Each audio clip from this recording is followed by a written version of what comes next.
اب آپ نے اس پارٹ کے اندر ریزن مینشن کرنی ہے کہ کون سی انلیگیلٹی ہے that has been committed by petitioners. ٹھیک ہے, ڈاکومنٹس ہیں, دوسری چیزیں ہیں. بجائے اس کے ایف آئی اے امیگریشن والے اس آف لوڈ سرٹیفکیٹ کے اس پارٹ کے اندر لیگل ریزن مینشن کرتے, انہوں نے آگے لکھ دیا امیگریشن/اتھارٹی. جی. اس کے بعد بچوں کے پاس ویلڈ پاسپورٹ تھا, ویلڈ ٹکٹ تھا, ریٹرن ٹکٹ موجود تھا, ہوٹل بکنگ موجود تھی, اس کی پیمنٹ بھی ہوئی تھی. اس کے باوجود بھی ان کو آبسٹرکٹ کیا گیا, ان کو روک دیا گیا, جو کہ universal declaration of human rights جو ہمیں فریڈم آف موومنٹ کی بات کرتا ہے, United nations convention on civil and political rights جو ان فریڈمس کو پروٹیکٹ کرتا ہے, پھر constitution of Pakistan fundamental rights کو پروٹیکٹ کرتا ہے, ان سب کی وہ خلاف ورزی تھی. اسی اسنا میں ہم پھر لاہور ہائی کورٹ گئے, جسٹس جواد ظفر صاحب کے پاس. وہ کیس کی سنوائی ہوئی تو ادھر پھر انہوں نے ہمیں اجازت دے دی. انہوں نے کہا جی کہ آپ ایف آئی اے والے جو آپ کی لیگل ریکوائرمنٹس ہیں آپ وہ پوری کریں, لیکن آپ کسی کو روک نہیں سکتے. انہوں نے کہا جی باہر ڈنکی لگائیں گے, باہر جا کر یہ سیٹل ہو جائیں گے. تو انہوں نے کہا جی آپ ازیوم کس طرح کر سکتے ہیں, آپ کی ازمپشن کی بنیاد کے اوپر قانون کی وائلیشن تو نہیں ہو سکتی. میں کہوں جی آپ کل کو یہ کام کریں گے لہٰذا آپ کو ابھی اریسٹ کیا جاتا ہے, یہ تو ممکن نہیں ہے. اس کے بعد انہوں نے عجیب و غریب منطق پیش کی کہ جی 2-3 سال سے ڈنکی لگا کے لوگ جاتے ہیں, وہ جب مر جاتے ہیں تو پھر اس وجہ سے ہم چاہتے ہیں یا ہم کرتے ہیں کہ ان لوگوں کو ہم نہ جانے دیں, ان کو ادھر ہی روک لیں, کل کو ہمارے لیے مسئلے مسائل پیدا ہوتے ہیں. تو اس پہ میرا بھی لیگل آرگومنٹ یہی تھا کہ وہ اگر 1.5 سال پہلے جو بندے مرے ہیں وہ ہم نے مارے ہیں, تو اسٹیٹ کا کام ہے نا پروٹیکٹ کرنا. اگلی جو ریاستیں جہاں سے وہ گزر کے جا رہے ہیں ان کا کام ہے کہ وہ ادھر لاء کو انفورس کریں, ان کو اکاؤنٹیبل ٹھہرائیں. ہماری فریڈم آف موومنٹ کو یا ہماری جو قانون کے مطابق ہماری ڈیلنگ ہے اس کو تو آپ نہیں روک سکتے نا کسی انسیڈنٹ یا کسی سانحے کی بنیاد کے اوپر. تو الحمدللہ جج صاحب نے آرڈر دیا, انہوں نے کہا جی کہ ان کو آپ جانے دیں, ان کو جانے دیں. اور جو پاسپورٹ کا سٹیٹس ہے جہاں پر آف لوڈ کی سٹیمپ لگ گئی, جب آف لوڈ کی سٹیمپ لگ جاتی ہے اور بندہ جب دوبارہ ٹریول کرنا جاتا ہے تو اسی آف لوڈ کی سٹیمپ کو ہی بیسیکلی امیگریشن دوبارہ سے ریزن بنا لیتی ہے. آپ اگر علامہ اقبال انٹرنیشنل ایئرپورٹ سے سفر نہیں کرتے, کہیں اور سے بھی کرتے ہیں, تو وہ ان کے ریکارڈ میں آف لوڈ ہوتا ہے اور وہ ریکارڈ جو ہے اسی کی بنیاد پہ اس بندے کو دوبارہ سفر ہی نہیں کرنے دیتے. جو آپ بات کریں بڑی امپورٹنٹ, اور جج صاحب نے یہی اٹھائی تھی. انہوں نے یہ کہا کہ یہ پاکستان کے بچے ہیں, یہ ہماری جنریشن ہے, انہوں نے باہر بھی جانا ہے ایجوکیشن پرپز کے لیے, فیلوشپ کے لیے اور ایکٹیویٹیز کے لیے, جابس کے لیے. جب آپ کا ادارہ ہی ان لافل اللیگلی اس کے پاسپورٹ کے اوپر جو کہ انٹرنیشنل ٹریول ڈاکومنٹ ہے اور اس نے ساتھ ساتھ چلنا ہے آپ کے, اس کے اوپر آپ ریڈ سٹیمپ لگا دیں گے آف لوڈ کی, تو کیا تاثر جائے گا. اور اس بچے کا کیریئر تو آپ نے ختم خود ہی کر دیا. ٹھیک ہے. اس کے اوپر انہوں نے کہا جی کہ یہ لیگل ڈاکومنٹس ان کے پورے نہیں تھے, وہ ہم نے دکھائے سارے پورے تھے. بہرحال جج صاحب کو ہم نے استدعا کی کہ جو آف لوڈ کی حد تک جو سٹیمپ ہے اس کی بابت ایک آرڈر پاس کیا جائے کہ یہ سٹیمپ ان لافل ہے اور اللیگل ہے, کیونکہ پاسپورٹ اب اس میں سے وہ اکھاڑ تو نہیں سکتے, لیکن کم از کم وہ جو سٹیمپ ہے آف لوڈ کرنے کی اس کی بابت آپ آرڈر کر دیں کہ یہ ان لافل ہے, اللیگل ہے, تاکہ کل کو جب بھی کوئی انٹرنیشنل ایئرپورٹ کے اوپر کوئی بھی پولیس اسے روکتی ہے تو وہ کم از کم یہ آرڈر ہائی کورٹ کا دکھا سکے. تو اس میں ریکارڈ بھی جو ہے وہ اپڈیٹ ہو جائے گا. ایف آئی اے کو کوئی اس طرح کی بھی ڈائریکشن دی گئی اس میں؟ نہیں, اس طرح کی ڈائریکشن تو نہیں دی گئی. ایف آئی اے کا المیہ یہ ہے کہ کسی بندے نے بھی امیگریشن لاز کے اوپر اور ایف آئی اے کے اس اسپیکٹ کے اوپر کام ہی نہیں کیا. آپ بھی دیکھ رہے ہیں, آپ کا بھی میڈیا کے ساتھ تعلق ہے, یہ اپنی نوعیت کا عجیب و غریب کیس ہے جو ہم پٹیشن میں لے کے گئے ہیں اور ہمیں ریلیف ملا ہے. پہلی بات تو یہ ہے کہ لوگ جاتے بھی نہیں سر عموماً لوگ جاتے بھی نہیں ہیں, اور جو ایئرپورٹ کے اندر انوائرمنٹ ہوتا ہے نا اتنا ٹیریبل ہوتا ہے کہ لگتا ہے آپ پتہ نہیں کس دنیا کے اندر آ گئے ہیں. وہ گنیں پکڑی ہوئی ہیں پولیس والوں نے, اور ادھر سے کوئی کھینچ رہا ہے آپ کو, کوئی بیگ پھینک رہا ہے. بس انٹرنیشنل سٹینڈرڈس کے مطابق تو ہمارے ایئرپورٹس ہیں نہیں, ہے نا. تو اب یہی وجہ ہے کہ اب دیکھیں کہ امیگریشن والے وہ لوگوں سے پیسے مانگتے ہیں. یہی جو جنید نامی شخص ہے, یہ آفیسر تھا ادھر ایف آئی امیگریشن کا, کومنٹس میں دیکھیں لوگ اس کے خلاف کہہ رہے ہیں کہ اس نے ہمیں ماؤں بہنوں کی گالیاں دی ہیں جب ہم کبھی گئے تھے, ہم سے پیسوں کا مطالبہ کیا ہے. ہمیں آج نوٹس میں آیا کہ ڈی جی ایف آئی اے کا ہم شکر گزار ہیں, دیر آئے درست آئے, کہ پتہ چلا ہے جی کہ انہوں نے انکوائری ہیلڈ کر دی ہے اس مدعے کے اوپر. اور وہ جو بچہ تھا جو میرا کلائنٹ تھا پٹیشنر, اس کو کال بھی آ گیا کہ آپ انویسٹیگیشن کا حصہ بنیں. تو وہ میں نے انہیں کہا جی کہ آپ کا کام نہیں ہے انویسٹیگیشن کا حصہ بننا, آپ نے تو کوئی درخواست دی نہیں ہے. تو دوسرا کمپلائنس کریں لاہور ہائی کورٹ کے آرڈر کی کہ انہوں نے کہا کہ ان کو باہر جانے دو, تو آپ باہر جانے دیں, آپ انکوائری کیوں کنڈکٹ کر رہے ہیں؟ آپ اس کے ڈسپلنری ایکشن لینا تو آپ لیں, بہت سارے لوگ ہیں ان کے خلاف آپ لیں جو ایف آئی اے کے اندر کالی بھیڑیں موجود ہیں, عوام سے پیسے لیتے ہیں, عوام کے فنڈامنٹل رائٹس کی پروٹیکشن نہیں کرتے, اور جو کانسٹیٹیوشنل رائٹس جو پروٹیکٹڈ ہیں بجائے اس کے کتاب کی طرف دیکھیں, کتاب سے, قانون کی کتاب سے ایف آئی اے والے رہنمائی لیں. وہ جو لوگ آتے ہیں, جو انٹرنیشنل پیسنجرز آتے ہیں, اس کی جیب کی طرف دیکھتے ہیں تاکہ ادھر سے کوئی مال ملے اور ہم جو ہے نا ان کو باہر جانے دیں, ان کی قسمت کا فیصلہ. یہ یہاں تک ہو چکا ہوا ہے, یہ لوگوں کو اس حد تک خوف ہے. میں آپ کو بتاتا ہوں کہ عمرہ کرنے جو 40 سال سے کم عمر, جن کی عمر کم ہے, وہ بھی اگر ٹریول کرنا چاہتے ہیں ان کو بھی اجازت نہیں عمرہ کرنے کی بھی. اس وقت حالات یہ ہیں ایئرپورٹ. اے میری گلے زمیں تجھے چاہ تھی ایک کتاب کی, اے میری گلے زمیں تجھے چاہ تھی ایک کتاب کی, اہل کتاب نے مگر کیا تیرا حال کر دیا. یہ ایف آئی اے والے تھے, ان کا کام تھا کہ یہ عوام کے ساتھ اس طرح کی آشنائی ڈیولپ ہوتی, اس طرح کی دوستی ڈیولپ ہوتی کہ لوگ اپنے اداروں سے محبت کرتے. لیکن یہ دیکھیں نفرتیں تو یہ خود بو رہے ہیں. اس کے بعد دیکھیں انٹرنیشنل لیول کے اوپر بہت ساری چیزیں میٹر کر رہی ہوتی ہیں. ہم پاکستان کے اندر ہمارا لینس آف تھنکنگ ایک اور ہے. سسٹینیبل ڈیولپمنٹ گولز کی میٹنگ ہونے جا رہی ہے 2030 میں. پاکستان یو این او کا ممبر اسٹیٹ ہے, اور پاکستان کو جتنے بھی سسٹینیبل ڈیولپمنٹ گولز ہیں ان کی میٹنگ کے جو پروگرس رپورٹ ہے وہ 2030 میں جمع کروانی ہے.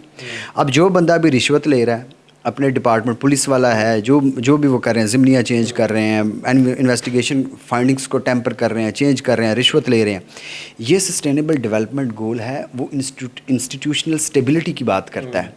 اب مجھے یہ سمجھ نہیں آتی کہ جب اس طرح کی انفرادی حرکتیں کرتے ہیں, اپنا بینک بیلنس انکریز کرنے کے لیے یا اپنی ضروریات زندگی پورا کرنے کے لیے رشوت لیتے ہیں. ایک بندہ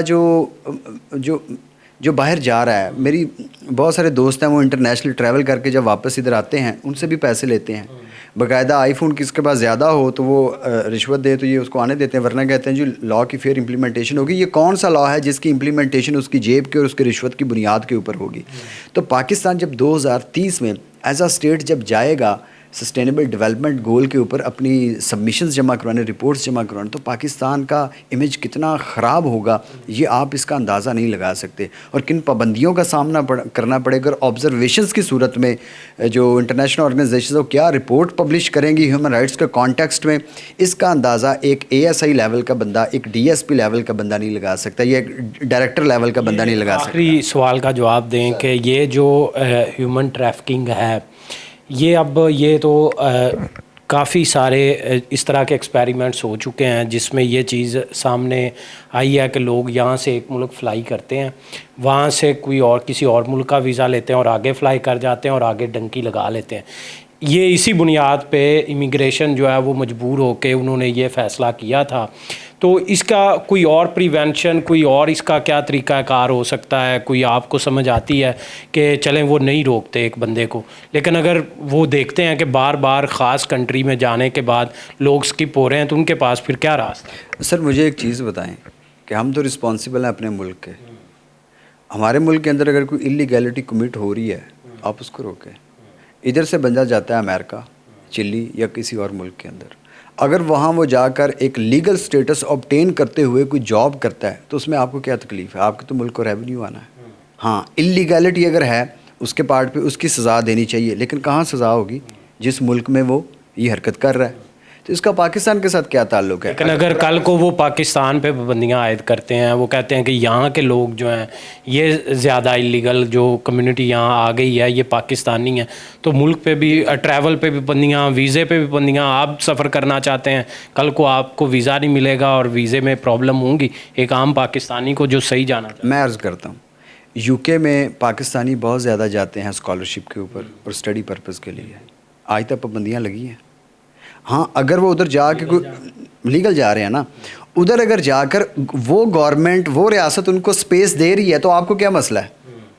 اگر ایک بندہ یہاں سے امریکہ جا رہا ہے اور امریکہ میں جا کے وہ اس کو جاب مل جاتی ہے, اس کو گرین کارڈ مل جاتا ہے, یا وہ اپلائی کر دیتا ہے کسی اور لیگل فارمیلٹی کو پورا کرتے ہوئے کہ اس کی جو ٹریول وہ ایکسٹینڈ ہو جاتا ہے یا ایلیجیبل ہو جاتا ہے جاب کرنے کے لیے, آپ کے اداروں کو کیا مسئلہ ہے؟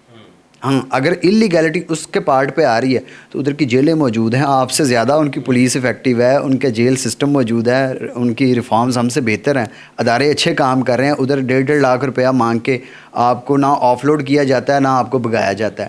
ٹھیک ہے، وہ ادارے کام کر رہے ہیں. لہٰذا گورنمنٹ کو جو کام کرنا چاہیے وہ یہ ہے کہ ہیومن ٹریفکنگ جو ہو رہی ہے، ہیومن ٹریفکنگ کا یہ مطلب ہے کہ ادھر سے بندہ اللیگلی گیا ایران سے آگے لیبیا اور آگے جو روٹ بنتا ہے اور سمندر کے اندر وہ جا رہے ہیں، کسی کو پتہ ہی نہیں ہے، نہ ان کا کوئی سیفٹی میئرز لیے گئے ہیں کسی ریاست کی طرف سے، نہ ان کے پاس لیگل ڈاکومنٹس ہیں. میں چونکہ خود انٹرنیشنل لاء پہ کام کر رہا ہوں ہیومن ٹریفکنگ کے اوپر، ہیومن ٹریفکنگ جو بیس کر رہی ہوتی ہے اس کا مطلب یہ ہے کہ آپ اللیگل ڈاکومنٹس کی بنیاد کے اوپر ٹریول کر رہے ہیں، ورنہ لیگل ڈاکومنٹس کی ٹریولنگ کے اوپر تو کہیں بھی ایشو نہیں ہے، صرف پاکستان میں ہوا ہے. اور میں یہ کہنا چاہوں گا کہ اگر آپ نے یہی عوام کا حال کرنا ہے کہ لیگل ریکوائرمنٹ پوری کرنے کے باوجود بھی اگر آپ عوام کو آف لوڈ کر رہے ہیں 1.5-2 لاکھ رشوت نہ دینے کی بنیاد کے اوپر، تو پھر آپ قانون میں تبدیلی کر دیں کہ رشوت کو آپ لیگلائز کر دیں. پھر میں بلیک کورٹ میں اس طرح کا مشورہ تو نہیں دے سکتا، لیکن تنزیہ یہ کہہ رہا ہوں کہ آپ پھر پارلیمنٹ میں جائیں، انہیں کہیں جی کہ کوئی بندہ جائے گا تو بل پاس کریں کہ وہ 1.5 لاکھ 2 لاکھ رشوت دے گا، اس کے بعد چلا جائے. کیونکہ پاکستان میں لا لیسنس کا یہ حال ہو گیا ہے کہ ریاستی ادارے ہی FIA امیگریشن کی صورت میں وہ ڈاکو بنے ہوئے ہیں. بہت شکریہ. ہمارے ساتھ علی چنگیزی صاحب موجود تھے، اور بڑی یہ ان لوگوں کے لیے بھی جو ہے بہت ہی عام معلومات ہے جو بیچارے پہلے ہی وکٹم بن چکے ہیں، جو لیگل ڈاکومنٹس کی بنیاد پہ پاکستان سے باہر جانا چاہتے تھے، وہاں جا کے کوئی اپرچونٹیز تلاش کرنا چاہتے تھے یا گھومنا پھرنا چاہتے تھے، اور انہوں نے اچھے خاصے پیسے بھی لگائے، لیکن ہمارے ہی پاکستان میں اگلے ملک کے کسی ایئرپورٹ پہ ان کو روک کے واپس ڈپورٹ نہیں کیا گیا. ہمارے اپنے ہی ملک میں اپنے ہی ایئرپورٹ پہ جو ہے ہمارے ہی اداروں نے روک لیا، اور وہ بیچارہ پریشان ہے گھر میں کہ اب میں کروں تو کروں کیا، اب میں یہاں پر ہی مواقع تلاش کروں. تو یہ اس کے لیے بھی اپرچونٹی ہے کہ وہ لاہور ہائی کورٹ میں جا سکتا ہے، وہ علی چنگیزی صاحب سے سوشل میڈیا پہ رابطہ کر سکتا ہے، کیونکہ انہوں نے ریلیف لیا. یہ بہت بڑا ایک ریلیف ہے. فی الوقت اتنا ہی. مجھے دیں اجازت. اللہ نگہبان.